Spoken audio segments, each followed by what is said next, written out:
Assalamualaikum warahmatullahi wabarakatuh.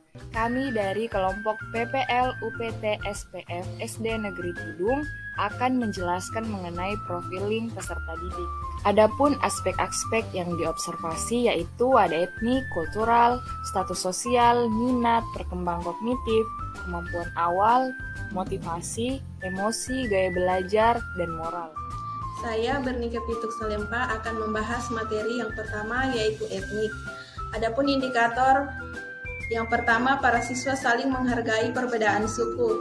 Kemudian yang kedua, siswa menghargai kebudayaan. Adapun hasil observasi yang pertama, siswa saling menghargai perbedaan suku yang terdapat dalam kelas tersebut. Dan saat ada hari-hari khusus, siswa memakai pakaian adat suku mereka masing-masing. Contohnya saat hari ulang tahun Kota Makassar, kemudian yang kedua, Hari Pahlawan. Adapun pembahasan dari materi etnik yaitu perbedaan etnik dalam keterkaitan dengan pembelajaran di kelas itu berpengaruh karena kadang dalam penggunaan bahasa, kebiasaan yang terbawa dari suku mereka masih sering menerapkan saat mereka komunikasi dalam kelas. Kemudian materi yang kedua yaitu kultural. Adapun indikator kultural yaitu yang pertama, para siswa selalu menyapa dan mengucapkan salam saat bertemu dengan guru. Kemudian indikator yang kedua, para siswa menggunakan bahasa yang sopan dan santun. Yang ketiga, siswa mengenakan pakaian seragam sekolah secara rapi, tertib, lengkap dengan atributnya. Kemudian yang keempat, siswa memiliki disiplin yang tinggi baik dalam kehadiran pergaulan maupun dalam belajar. Kemudian yang kelima, siswa yang terlambat diberikan teguran atau sanksi. Kemudian yang ketujuh, siswa yang membuang sampah tidak pada tempatnya akan diberikan teguran. Adapun hasil observasi dari kelompok kami yaitu yang pertama, siswa senantiasa menerapkan budaya tabe dan memberi salam saat bertemu dengan guru. Kemudian yang kedua, dalam percakapan sehari-hari siswa tetap menggunakan bahasa yang sopan. Dalam mengenakan seragam sekolah, siswa sering tidak mengikuti tata tertib sekolah seperti halnya saat hari Jumat. Siswa dihimbau untuk menggunakan baju koko, namun siswa masih ada yang tidak menggunakan pakaian koko. Pada umumnya masih ada siswa yang datang terlambat dan diberikan sanksi untuk memungut sampah di lapangan sebelum masuk ke dalam kelas. Kemudian siswa yang tidak membuang sampah pada tempatnya diberi teguran untuk memungut sampah tersebut.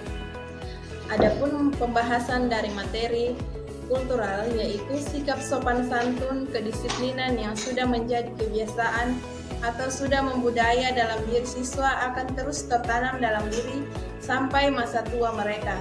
Dan sebagai guru perlu menanamkan dan mencontohkan sikap-sikap baik agar siswa dapat menerapkan dalam kehidupan sehari-hari.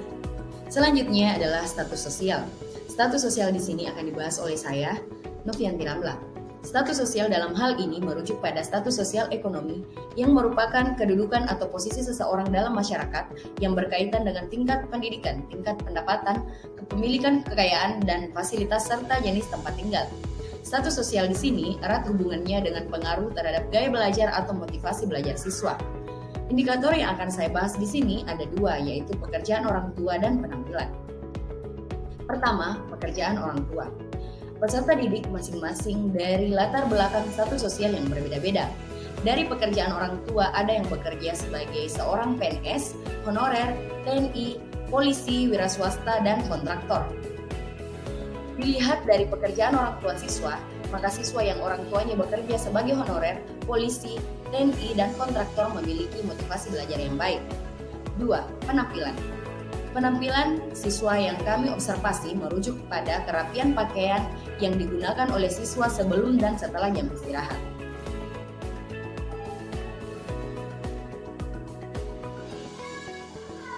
Dari hasil observasi yang telah kami lakukan di kelas 6 Kerisan SD Negeri Tidung dengan jumlah siswa 20 orang, yaitu ada 1 orang siswa yang orang tuanya bekerja sebagai TNI, 3 orang siswa dengan pekerjaan orang tuanya sebagai guru PNS, dan ada 5 orang siswa yang orang tuanya honorer. Orang tua siswa yang bekerja sebagai polisi ada 2 orang, kontraktor ada 2 orang, dan 7 lainnya bekerja sebagai wira swasta. Dari hasil observasi yang telah kami lakukan, terlihat bahwa siswa yang orang tuanya adalah seorang guru PNS cenderung fasih dalam kelas dan lambat dalam memahami materi pelajaran, sedangkan untuk yang orang tuanya adalah seorang guru honorer, cenderung lebih aktif dan cepat memahami pelajaran. Untuk yang orang tuanya seorang TNI cenderung diam dan akan berbicara ketika ditanya atau dipersilahkan. Kemudian yang orang tuanya polisi suka bertanya, aktif, serius dalam belajar, tetapi juga santai. Anak dari seorang kontraktor aktif dan tidak mau diam, sering berbicara dan sering mengusik temannya. Contohnya, ketika temannya sedang mengerjakan tugas, dia akan mengganggu temannya dengan mengambil pulpen atau sekadar bertanya, kamu sudah nomor berapa, dan lain-lain. Dan untuk yang wira swasta cenderung lebih ramah, suka mencari perhatian dan sering melapor temannya yang menurutnya berbuat kesalahan. Semangat jika diberi tugas dan akan berusaha untuk menyelesaikan tugasnya dengan cepat. Nah, kemudian menurut penampilan berdasarkan hasil observasi yang telah kami lakukan juga, kami dapat menyimpulkan bahwa penampilan peserta didik dilihat dari dandanan dan pakaian sebagian besar berasal dari kalangan menengah ke atas. Dandanan untuk peserta didik pada kelas ini cenderung biasa-biasa saja atau tetap menampilkan khas sebagai anak sekolah dasar yang mulai beranjak remaja. Mereka tidak berdandan berlebihan, tetapi rata-rata perempuan membawa kipas portable karena suasana kelas yang panas sehingga pada saat pembelajaran terkadang mereka disibukkan dengan kipas masing-masing. Untuk pakaian masih wajar dan tidak mencerminkan perbedaan kasta dan tidak mengganggu dalam proses pembelajaran. Untuk anak TNI, polisi, PNS, dan honorer, pakaiannya cenderung lebih rapi dan bersih. Untuk anak kontraktor dan wira swasta rapi, tetapi ketika jam istirahat maka penampilannya akan sedikit berantakan. Selanjutnya adalah minat. Minat adalah suatu rasa lebih suka dan rasa ketertarikan pada suatu hal atau aktivitas tanpa ada yang menyuruh. Dalam hal ini, ketertarikan peserta didik pada mata pelajaran tertentu, yang mana hal tersebut berpengaruh besar terhadap semangat belajar siswa. Ketertarikan pada mata pelajaran. Dari hasil observasi yang telah kami lakukan, kami memperoleh data yaitu ada 10 orang yang tertarik pada pembelajaran olahraga. IPA ada 3 orang, PPKN, IPS, dan Bahasa Indonesia, serta seni budaya masing-masing 1 orang. Dan untuk bahasa Inggris dan agama juga masing-masing ada 2 orang. Untuk ketertarikan peserta didik pada mata pelajaran tentu saja mempengaruhi gaya belajar mereka. Jika yang berlangsung adalah mata pelajaran favorit mereka, maka akan mempengaruhi semangat peserta didik dalam mengikuti pembelajaran tersebut, sehingga berpengaruh juga pada nilai mata pelajaran tersebut. Perkenalkan, nama saya Agnes Natalia Situlat. Di sini saya akan menjelaskan perkembangan kognitif. Indikator sesuai dengan tahap operasional konkret menurut Piaget. Yang pertama yaitu berpikir secara logis. Yang kedua, mengklarifikasi benda-benda ke dalam bentuk yang berbeda. Yang ketiga yaitu mengkoordinasikan beberapa karakteristik. Perkembangan kognitif dari siswa kelas 6 yang saya amati sudah mampu berpikir secara logis dan sudah cukup mampu membedakan mana yang baik dan buruk. Kemampuan mengklarifikasinya sudah cukup bagus dalam membedakan beberapa benda serta menggunakan ingatannya sesuai proses pembelajaran. Faktor kesuksesan seorang anak di masa depan ditentukan oleh bagaimana perkembangan seluruh aspek dirinya, yaitu perkembangan fisik, kognitif atau intelektual, emosi, dan spiritual yang berkembang secara optimal. Salah satu aspek perkembangan yang selalu menjadi fokus perhatian adalah perkembangan kognitif anak dengan tidak mengabaikan aspek perkembangan lainnya. Perkembangan kognitif dianggap penting karena sering dikaitkan dengan kecerdasan anak.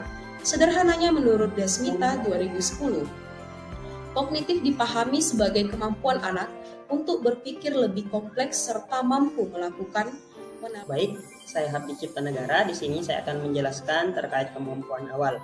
Nah, adapun indikator yang kemudian kami gunakan yaitu menggunakan metode tanya jawab. Yang pertama yaitu menanyakan pengetahuan awal pembelajaran yang akan dibelajarkan. Yang kedua, mengukur sejauh mana tingkat kemampuan awal siswa untuk merancang pembelajaran dan materi yang dibelajarkan. Adapun hasil observasi yang kemudian kami temukan di kelas 6 SD Tidung Krisan, sebelum belajar matematika akar pangkat 3, guru kemudian memberikan beberapa soal ataupun persepsi untuk mengukur sejauh mana tingkat kemampuan siswa pada materi akar pangkat 3 dan alhasil hanya 8 orang yang kemudian mampu menjawab secara benar. Oleh karena itu kemudian guru selanjutnya memberikan penjelasan ataupun cara kerja yang baik dan benar, dan alhamdulillah seluruh siswa dapat mengerjakannya dengan baik. Nah, kemampuan awal adalah pengalaman, pengetahuan prasyarat, dan segala sesuatu yang dimiliki oleh peserta didik sebagai pengetahuan awal ataupun prior knowledge. Dan ini disusun secara hierarkis sebagai basis data pengalaman atau experiential database di dalam diri peserta didik. Dalam hal ini, jika guru mengajarkan materi yang tingkat kesulitannya di atas kemampuan peserta didik, maka akan berimplikasi pada ketidakefektifan proses dan hasil pembelajaran. Nah, hal ini juga diperkuat oleh pernyataan dari Ausubel dalam Driscoll tahun 1994 yang menegaskan bahwa mengaktifkan kemampuan awal atau prior knowledge yang relevan sangat penting untuk menghasilkan pembelajaran yang bermakna. Selanjutnya saya akan membahas terkait gaya belajar. Nah, ketika kita berbicara terkait gaya belajar, otomatis indikator yang kemudian kami kembangkan yaitu yang terdiri atas 3. Yang pertama visual, auditory, dan juga kinestetik. Nah, untuk visual itu sendiri terdiri atas 3. Yang pertama mudah mengingat apa yang dilihat, yang kedua menyukai melihat gambar ataupun diagram, dan yang ketiga menyaksikan video pada saat proses pembelajaran. Untuk auditory, yang pertama mudah mengingat penjelasan guru, yang kedua menyukai cara belajar dengan menggunakan metode ceramah dari guru, dan yang ketiga menyukai diskusi. Dan yang terakhir kinestetik, yang pertama melibatkan diri secara langsung, dan yang kedua lebih suka mencoba sesuatu yang baru ditemui. Nah, adapun hasil observasi yang kami temukan di siswa di kelas 6 SD Tidung Makassar, semua siswa kelas 6 lebih cenderung menggunakan gaya belajar auditory, dan hanya 15 orang yang biasanya menggabungkan gaya belajar auditory dan juga kinestetik. Mereka lebih suka dijelaskan oleh gurunya secara langsung, lalu mencoba mempraktikkan atau mencoba mengerjakan di depan kelas, dan tidak menyukai ketika diberikan video pembelajaran. Hal ini disebabkan tidak adanya pembiasaan yang diberikan oleh guru untuk memberikan media pembelajaran lain pada saat menjelaskan materi. Tentunya pemilihan media pembelajaran memerlukan bagaimana gaya belajar siswa, sehingga proses pembelajaran dapat berjalan lancar dan siswa mudah memahami materi yang hendak disampaikan oleh guru. Di mana dijelaskan bahwasannya Prasin pada tahun 2007 dalam Janet dan Melekit tahun 2016 pada halaman 57 menyatakan bahwa kunci menuju keberhasilan dalam belajar dan bekerja adalah mengetahui gaya belajar atau bekerja yang unik dari setiap orang, menerima kekuatan sekaligus kelemahan diri sendiri, dan sebanyak mungkin menyesuaikan preferensi pribadi dalam setiap situasi pembelajaran. Baik, selanjutnya perkenalkan nama saya Nurulini Handayani. Pada kesempatan kali ini saya akan membahas tentang motivasi belajar. Adapun indikatornya yaitu peserta didik memperhatikan penjelasan guru ketika pembelajaran, peserta didik aktif bertanya kepada guru maupun teman sejawat ketika ada yang masih belum dipahami, kemudian mengerjakan tugas tepat waktu, semangat mengikuti pembelajaran, aktif dalam diskusi kelompok, senang ketika mendapatkan nilai tambah atau reward, dan juga peserta didik memiliki keinginan yang tinggi untuk bersekolah. Nah, berdasarkan hasil observasi yang telah kami lakukan di SD Negeri Tidung pada kelas 6 Krisan, yaitu sebagian besar peserta didik memperhatikan penjelasan guru dengan seksama, walaupun masih terdapat beberapa siswa yang melamun dan tidak fokus saat pembelajaran. Sebagian besar siswa sangat aktif bertanya kepada guru dan saling berlomba untuk menjawab pertanyaan. Dan juga peserta didik tepat waktu ketika mengerjakan tugas. Namun pada saat observasi terdapat 3 siswa yang sering terlambat untuk mengumpulkan tugas. Peserta didik terlihat memiliki niat dan bersemangat mengikuti pembelajaran di kelas. Dan peserta didik terlihat menghargai pendapat temannya dengan tidak menyelah dan saling menanggapi dan bertanya dalam diskusi. Peserta didik sangat bersemangat ketika akan diberi reward dan sangat antusias mengikuti proses pembelajaran.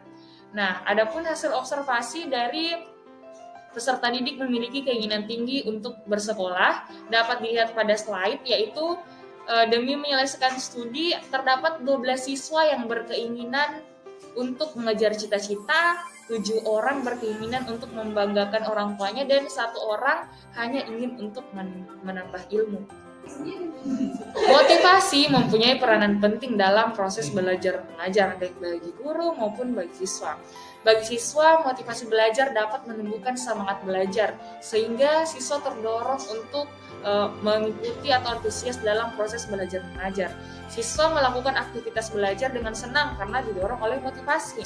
Berdasarkan pendapat Robert tahun 2008, proses pembelajaran akan berhasil manakala siswa mempunyai motivasi dalam belajar. Oleh sebab itu, guru perlu menumbuhkan motivasi belajar siswa. Untuk memperoleh hasil belajar yang optimal, guru dituntut kreatif membangkitkan motivasi belajar siswa sehingga terbentuk perilaku belajar. Selanjutnya, saya akan menjelaskan tentang perkembangan emosi, di mana dapat dipahami bahwa emosi adalah suatu perasaan batin, baik berupa pengolahan pikiran, nafsu, keadaan, mental, dan fisik yang dapat muncul dalam bentuk gejala seperti takut, cemas, bahagia, cemburu, kesal, iri, dan lain sebagainya. Nah, adapun indikator dari perkembangan emosi ini yaitu indikator kepedulian, solidaritas, perkelahian, menghargai kelompok, di mana penjabarannya itu peserta didik menunjukkan kepedulian terhadap orang lain, ikut serta dalam kegiatan gotong royong, sering berkelahi atau cekcok dalam kelas, adanya kesungguhan untuk mengerjakan tugas kelompok, dan menghargai pendapat teman dalam kelompok. Nah, adapun hasil observasi dari SD Negeri Tidung, tepatnya di kelas 6 Krisan, yaitu terdapat peserta didik yang menunjukkan kepedulian terhadap orang lain seperti peduli untuk mengambilkan barang teman yang jatuh, meminjamkan kepada temannya alat tulis. Kemudian peserta didik terlibat dalam kegiatan gotong royong seperti membersihkan kelas dan lingkungan sekolah. Selama observasi, belum terlihat perkelahian antara siswa yang begitu berat, hanya cekcok ringan. Kemudian sebagian besar peserta didik terlihat memiliki niat dan bersemangat untuk mengerjakan tugas kelompok, dan peserta didik terlihat menghargai pendapat temannya dengan tidak menyela ketika ada teman yang berpendapat. Nah, perkembangan emosi ini merupakan faktor yang penting yang menjadikan kehidupan siswa untuk bisa berinteraksi atau bersosialisasi dengan lingkungannya, baik di lingkungan keluarga, lingkungan sekolah, dan lingkungan masyarakat. Perkembangan emosi siswa di SD Tidung ini yaitu menunjukkan sikap peduli, partisipasi, dan menampilkan rasa percaya diri. Dan upaya yang dilakukan guru dalam mengembangkan emosi siswa yaitu misalnya seperti menata posisi duduk siswa, memberikan perhatian yang sama terhadap seluruh siswa, dan memberi bimbingan kepada siswa. Siswa yang memiliki emosi yang buruk atau seperti misalnya sedih, maka tidak akan mengikuti proses pembelajaran dengan baik. Makanya pada saat pembelajaran, guru perlu untuk mengembangkan emosi siswa. Misalnya saat memulai pembelajaran melakukan apersepsi. Perkembangan sosial. Adapun indikatornya, yang pertama, peserta didik dapat mengungkapkan pendapatnya dengan baik. Yang kedua, dapat melakukan presentasi dengan percaya diri. Dan yang ketiga, dapat berpartisipasi aktif dalam kelompok. Berdasarkan hasil observasi yang kami lakukan di kelas 6 Krisang SD Negeri Tidung, menunjukkan perkembangan sosial peserta didik sangat baik, di mana peserta didik mampu mengungkapkan pendapatnya dengan baik, melakukan presentasi dengan percaya diri, dan bekerja sama serta berpartisipasi aktif dalam kelompok. Hal ini sejalan dengan perkembangan psikososial menurut Erik H. Erikson yang menyatakan bahwa masa sekolah terjadi pada usia 6-12 tahun. Anak sangat aktif mempelajari apa yang Baik, selanjutnya saya Dawati akan menjelaskan terkait perkembangan moral. Adapun indikatornya, yang pertama, peserta didik berbicara menggunakan bahasa yang baik dan sopan. Yang kedua, peserta didik dapat mengikuti aturan dengan baik. Yang ketiga, peduli terhadap lingkungannya. Yang keempat, mampu menghargai pendapat orang lain. Dan yang selanjutnya, senantiasa berdoa sebelum. Berdasarkan hasil observasi yang dilakukan di kelas 6 Krisan di SD Negeri Tidung Kota Makassar, perkembangan moral siswa sangat baik, di mana siswa mampu menggunakan bahasa yang baik dan sopan saat menyampaikan pendapat dan mengajukan pertanyaan, mengikuti aturan yang baik, peduli terhadap kebersihan kelas, dan mendengarkan penjelasan orang lain dengan baik. Senantiasa berdoa sebelum dan sesudah melakukan kegiatan pembelajaran, serta jujur dalam mengerjakan tugas atau ulangan yang diberikan. Perkenalkan, nama saya Agnes Natalia Situlat. Di sini saya akan menjelaskan perkembangan motorik. Perkembangan motorik terbagi menjadi dua, yaitu motorik halus dan motorik kasar. Yang pertama yaitu motorik halus. Adapun indikator, yaitu yang pertama, Peserta didik dapat menggambar sesuai dengan contoh yang diberikan guru, dapat melakukan eksplorasi dengan berbagai media dan alat, dapat menggunakan alat tulis dengan benar, dapat mencocokkan benda sesuai dengan jenis dan warnanya.